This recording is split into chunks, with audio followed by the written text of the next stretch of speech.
Du coup, je m'appelle Orson, j'ai 27 ans. Une des raisons pour laquelle je fais du pain, c'est pour nourrir les gens, pour qu'ils découvrent ce qu'est le bon pain.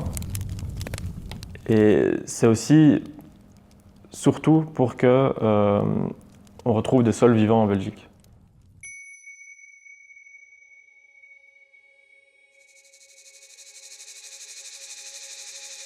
Le choix de la matière première dans l'alimentation, dans l'horeca, c'est évidemment un choix super important, quoi. Et donc, pour la farine, c'est la même chose. Et donc, nous, on s'est dirigé vers Raphaël des Grands Blés, qui était en fait,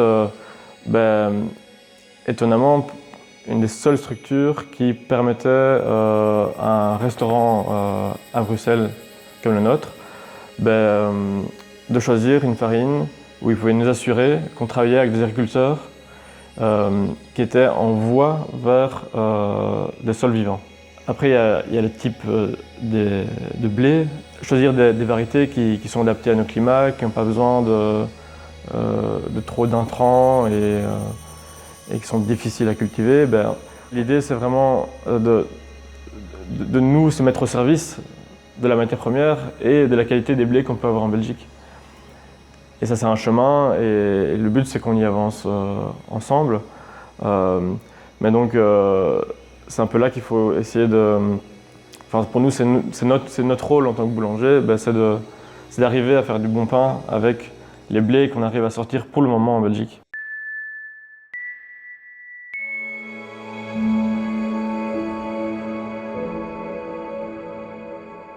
Alors, c'est quoi la première chose qu'on va faire quand on va fabriquer le pain chez Mazette?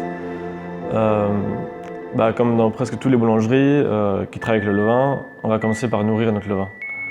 Donc, qu'est-ce que c'est du levain? Le levain, c'est simplement de la farine et de l'eau mis au contact de l'air. Les bactéries et les levures de l'air vont quelque part infecter le levain. On va commencer à se nourrir de l'eau et de la farine. Et on va avoir un développement de bactéries et de levures dans ce mélange. Et c'est ça qui va faire notre levain.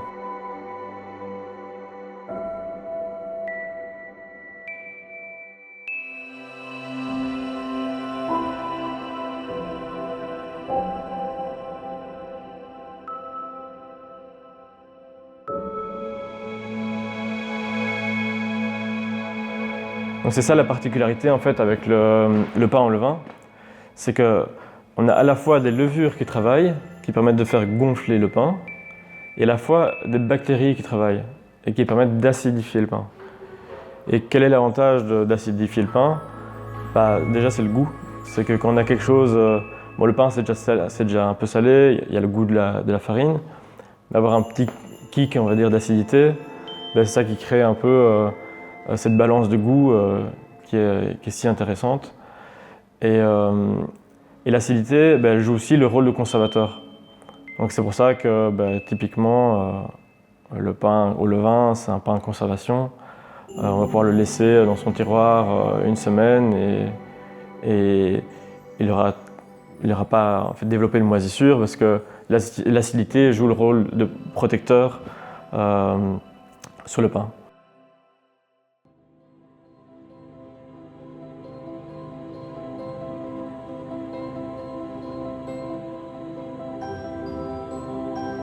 Ensuite, on va pétrir la pâte à pain. Et chez Mazette, on a fait le choix de pétrir le pain dans un pétrin en bois. Déjà parce que on fait des quantités assez réduites, on fait des quantités pour un restaurant, donc ça ne nous semblait pas nécessaire d'avoir un gros équipement électrique pour faire cela.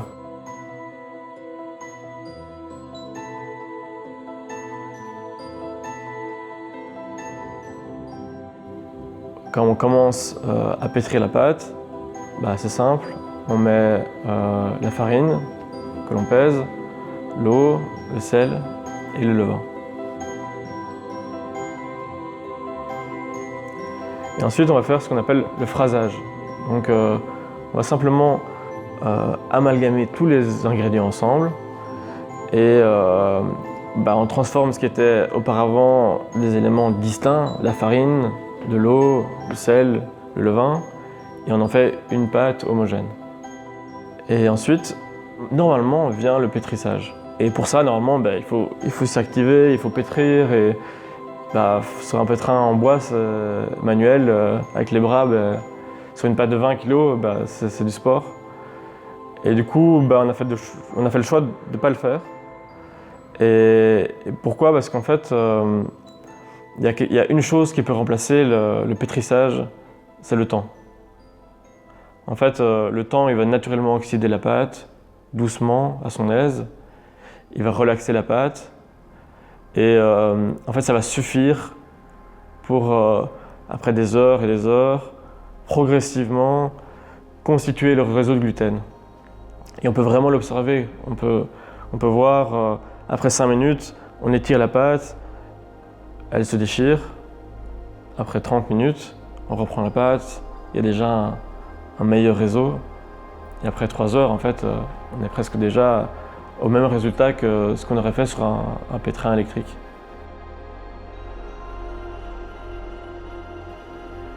Du coup, ce qu'on va faire simplement, c'est quand même lui donner des rabats.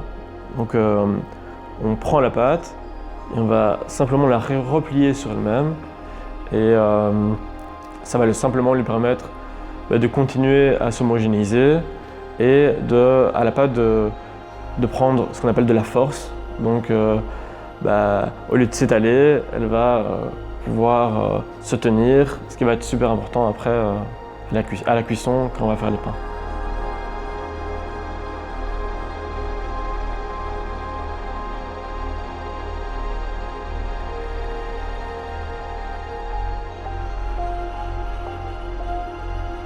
Une fois qu'on est content avec le résultat, on va quand même s'occuper encore d'elle, on va la diviser et ensuite la façonner légèrement pour en faire des petits pâtons qui au four vont pouvoir se tenir, être jolis et avoir une bonne taille pour un client ou pour la cuisine.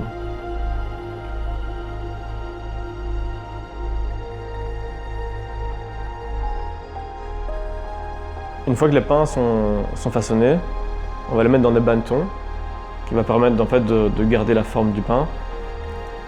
Et là, on va faire ce qu'on appelle l'après. Alors, il y a eu la première fermentation où la pâte a poussé en masse. Et ensuite, il y a la deuxième fermentation. Donc, quand le pain est mis dans le banneton, il a encore besoin de pousser pour finalement avoir son volume final et pouvoir bien se développer au four. Du coup, on va attendre que le pain ait pris tout le volume presque du banneton et ensuite on va le mettre au froid et cuire ça le lendemain. Donc au final, la pâte va avoir plus de 24 heures de pousse. C'est ce qu'on appelle une fermentation longue. Et la fermentation longue, en fait, elle est super importante parce qu'elle va permettre de développer les arômes et développer aussi le gluten de la pâte naturellement. Ce qu'on n'a pas du tout avec le pain à la levure qui est souvent fait en quelques heures. Et du coup, nous, là, dans ces 24 heures, en fait, les levures et les bactéries, elles auront le temps de faire plein de transformations de la matière et de faire plein de sous-produits et plein de composés aromatiques. C'est ce qu'on va retrouver dans le pain à la cuisson.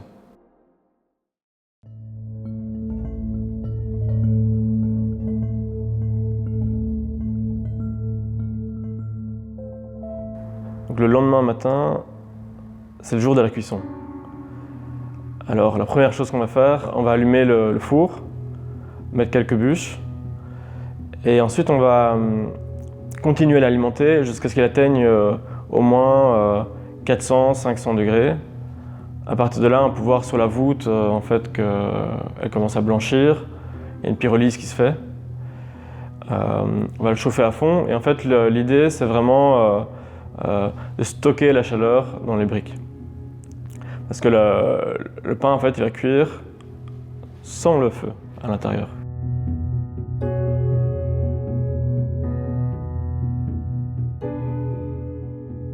Donc une fois qu'il sera bien chauffé, on va enlever toutes les braises, on va enlever le feu, et c'est seulement la chaleur résiduelle qu'il y a dans le four qui va cuire le pain.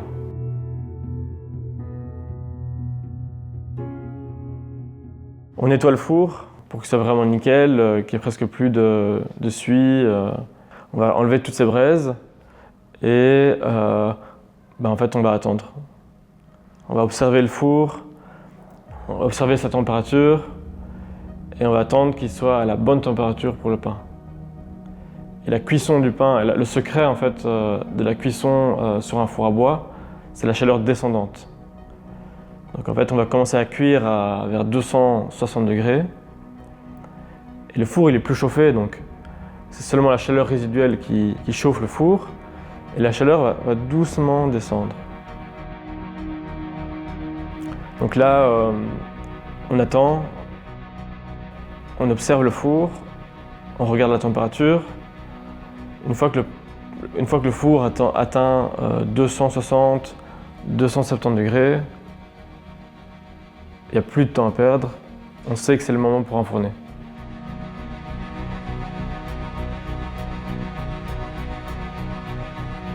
Et là, c'est là que tout se joue parce que on ne peut pas rallumer un bouton. On doit y aller, quoi. Et on doit vraiment être rapide. Et si on rate cette fenêtre, le four sera trop froid et ce sera pas un beau pain. Donc une fois que le four est à la bonne température, on va chercher les pains et on se prépare pour l'enfournement. L'enfournement, c'est un moment qui est intense et tendu parce qu'en fait il doit être très rapide. C'est-à-dire que les premiers pains qui rentrent dans le four doivent essayer d'avoir la même température que les derniers pains qui rentrent dans le four.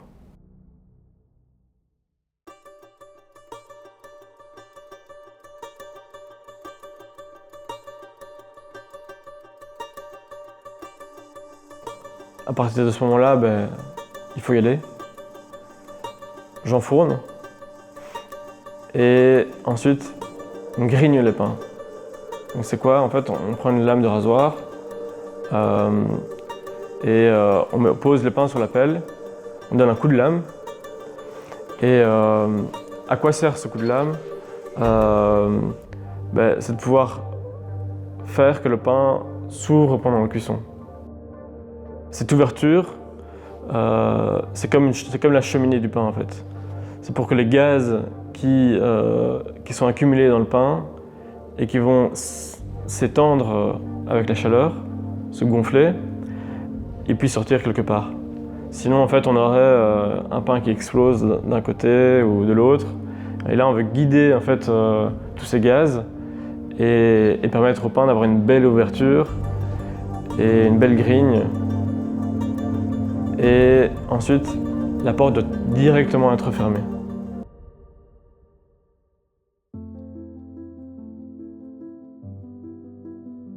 Après l'enfournement, je vais directement remettre de l'eau dans un récipient qui va envoyer de la buée dans le four et générer la vapeur. Et en fait, la cuisson du pain, au début, c'est presque une cuisson vapeur, quoi. On a besoin de cette vapeur dans le four. Le pain aussi, quand il va cuire, il va libérer la vapeur. Et en fait, on sera dans une ambiance super humide. Et en fait, qu'est-ce que ça fait? Ça protège le pain en fait, d'un croûtage précoce qui va faire que le pain va pouvoir se développer, s'ouvrir. Si le pain était cuit dans une ambiance sèche, il croûterait directement. Et en fait, il serait bloqué, quoi. Il ne pourrait pas s'ouvrir.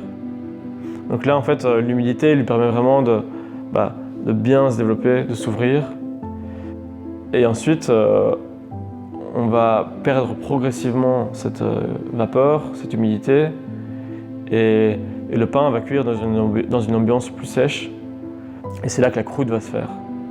Et le côté croustillant du pain, il vient de là en fait. Il vient des dernières minutes de cuisson où en fait on va sécher le pain et sécher la croûte et lui donner ce croustillant. Donc c'est ça qui est complètement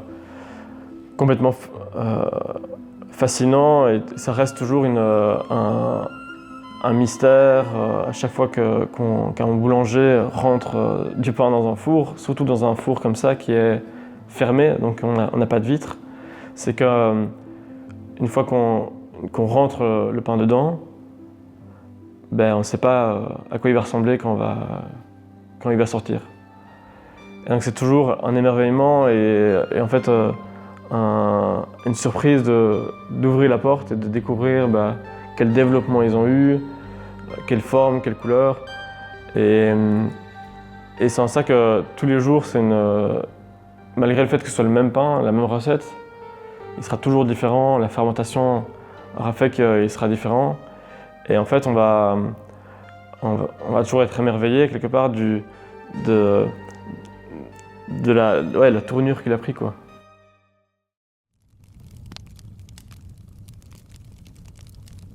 Ce qui est fascinant avec le pain, c'est qu'on a juste trois ingrédients au final. On a de l'eau, on a de la farine, on a du sel. Et moi, ce qui me fascine et que je trouve incroyable, c'est que simplement avec ces trois ingrédients, on peut y passer une vie entière en fait et ne pas s'en lasser. Et il y a toujours plus à apprendre sur les blés, sur les variétés de blé. On est toujours surpris d'à quel point un facteur peut complètement changer la façon dont on travaille, peut changer le pain.